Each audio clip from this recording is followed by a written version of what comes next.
As you can see, we're in the garage today and we are stretching tires onto my wheels.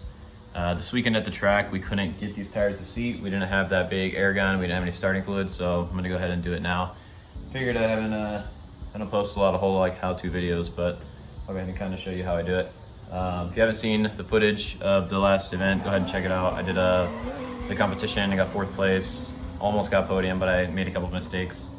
But yeah, I'm gonna go ahead and show you guys how I actually do the tire stretching. It's pretty easy. Yeah, let's do it.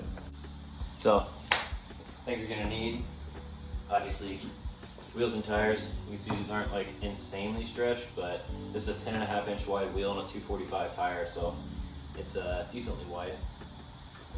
But things you're gonna need are a starting fluid. I just used the cheapest starting fluid from O'Reilly's. Air compressor with air, a lighter of some sort, and a PSI gauge. I also wear gloves, so I'm not trying to torch my hand from doing this. There's a couple of ways you can try not to torch your hand. I'll kind of show you how I did it. So I just take off the valve stem cap and get the air close by. I try to put a little bit of starting fluid on the back side. You gotta kind of push the tire down and get inside the wheel. I just sprayed it all over the tire. So a little bit's inside the wheel. Go to the opposite side. I try not to do it right next to the valve stem, just because I don't want that to burn at all. Spray a little bit in here, and then what I like to do is take a little bit and do a little line going out.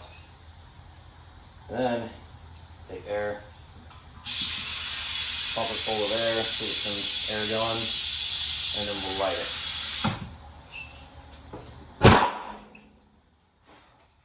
As soon as it's on like that, put air to it. Get as much air as you can. That way the bead will stay seated. And yeah, just air it up. You're good to go from there. I put these at 30 PSI. That way when I'm at the track, if I have to raise the PSI to like 40 or 50, depending on the temperature and grip, I can do that. And if I have to lower it because I need more grip, I can do that a little bit. I try not to run stretch tires like lower than like, I think the lowest I ran is like 15 PSI, because then once it heats up, it goes up to like 20, so.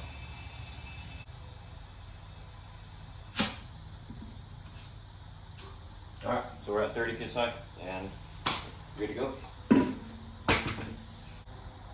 you like this video, go ahead and subscribe and like it, and check out the previous videos of me driving my 240. I think it's pretty legit, so see you guys in the next one.